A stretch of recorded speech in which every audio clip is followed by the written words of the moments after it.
జగన్మోహన్ రెడ్డి గారు తప్పుడు వాగ్దానాలు చేయలేదు. రాష్ట్ర ఆర్థిక పరిస్థితి మీద అవగాహన ఉన్నటువంటి వ్యక్తిగా, బాధ్యత కలిగినటువంటి వ్యక్తిగా, బాధ్యత కలిగిన ముఖ్యమంత్రిగా చేతకాని వాగ్దానాలు చేయలేదు. కేవలం అధికారమే కావాలని చెప్పి మీకు నచ్చినట్టు మీరు వాగ్దానాలు చేశారు. మీ వాగ్దానాలను చూసి ఈరోజు ప్రజలు మోసపోయినారు. మీ వాగ్దానాల్ని చూసి మీకు ఓట్లేసి మీకు మ్యాండేట్ ఇచ్చారు తప్ప వీటి కాదని నేనైతే చంద్రబాబు గారికి మనం చేస్తాం.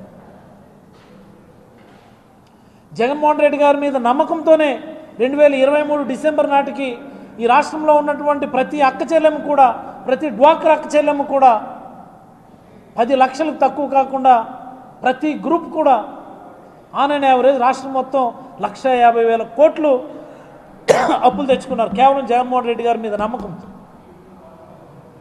మరి ఆ అప్పుల్ని తీర్చడం సాధ్యం కాదు కాబట్టి జగన్మోహన్ రెడ్డి గారు చెప్పలేదు. మరి ఆ మహిళలు తిరిగి అప్పులు తీర్చే క్రమం కోసం మీరు చెప్పినటువంటి తప్పుడు వాగ్దానాలు, నెలకు 1,500 ఇస్తారని, లేకపోతే ఇంట్లో అందరికీ అమ్మఒడి ఇస్తారని, ఇంకా వాటన్నింటినీ నమ్మి మిమ్మల్ని చూసి ఓట్లు వేశారు తప్ప దీనికోసం కాదు అని మనం చేస్తాం. ఆ సూపర్ 6 హామీలు నెరవేర్చడానికి ఇదిగో మేము ఇంత అప్పు తీసుకొచ్చాం, ఈ పథకాన్ని మేము అమలు చేశామని చెప్పలేకుండా మీరు తెచ్చిన అప్పులు ఏం చేశారో కూడా ఇప్పటికీ ఎవరికి తెలియడం లేదు. ఈ 1,47,000 కోట్లు అంటే 1,50,000 కోట్ల అప్పు ప్లస్ రాష్ట్ర రాబడి, వీటన్నిటినీ ఎలా ఈ 1 ఇయర్లో మీరు ఖర్చు పెట్టారో కూడా అర్థమవడం. ఒక్క పథకం ఇంప్లిమెంట్ చేయలేదు మీరు.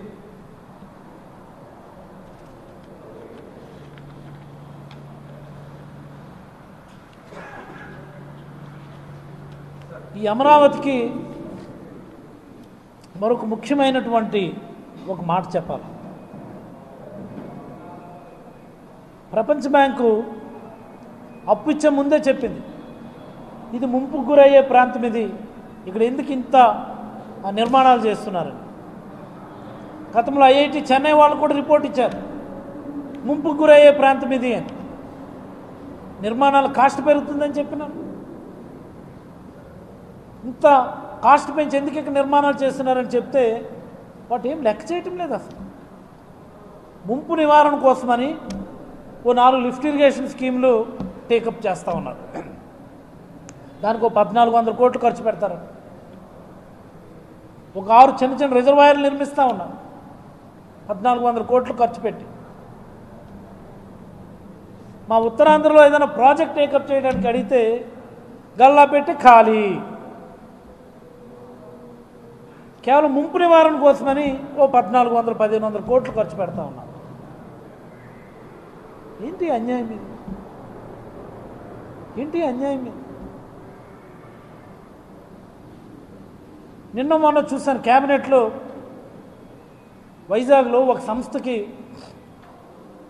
99 పైసలు అట ఎకరా, 21 ఎకరానో 26 ఎకరాలో ఇస్తూ ఉన్నారు. ఈ దోపిడీ కాదు ఇది? దోపిడీ కాదా ఇది? 99 రూపాయలకి 100 కోట్ల విలువ కలిగినటువంటి ఎకరా భూమిని 99 పైసలకి ఇచ్చేస్తారా? దోపిడీ కాదా ఇది? ఏమనంటే 12,000 ఉద్యోగాలు వస్తాయి. ఏంటి నాకు అర్థమవుదు. లుల్లుమాల్ అనుకొని ఆడేడో 13 ఎకరాలు ఇచ్చేస్తూ ఉన్నారు. సుమారుగా ఎకరా తక్కువలో తక్కువ అక్కడ 150-200 కోట్లు ఉంటుంది. అక్కడ ఇనార్బిట్ మాల్ మనం కట్టించడం లేదా? ఇనార్బిట్ మాల్ మనం కట్టించడం లేదా? అంతకంటే పెద్దదా లుల్లు మాల్? ఇనార్బిట్ మాల్ కంటే పెద్దదైపోతుందా లుల్లు మాల్? ఇక్కడ ఇంత హడావుడి, ఇంత చర్చ, ఇంత లాభాపేక్ష ఎక్కడ లేదే. టీసీఎస్ వాళ్ళు మన గవర్నమెంట్ ఉన్నప్పుడే కదా స్వయంగా చంద్రశేఖరన్ గారు వచ్చి జగన్మోహన్ రెడ్డి గారిని కలిసి ఎంఓఈ చేసుకున్నారు. వాళ్ళు ముందుకు వచ్చి టేకప్ చేస్తున్న ప్రాజెక్టే కదా.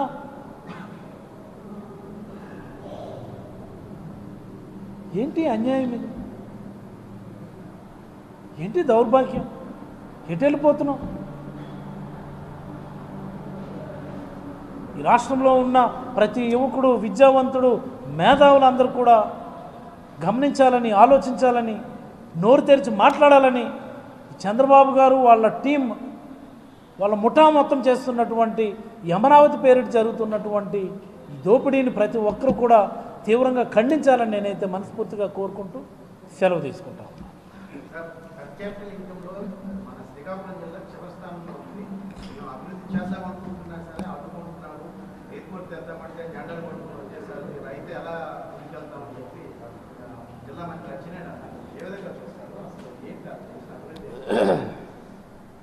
ముందుగా నేను ఒక మాట చెప్పాలి అచ్చెన్నాయుడు గారికి.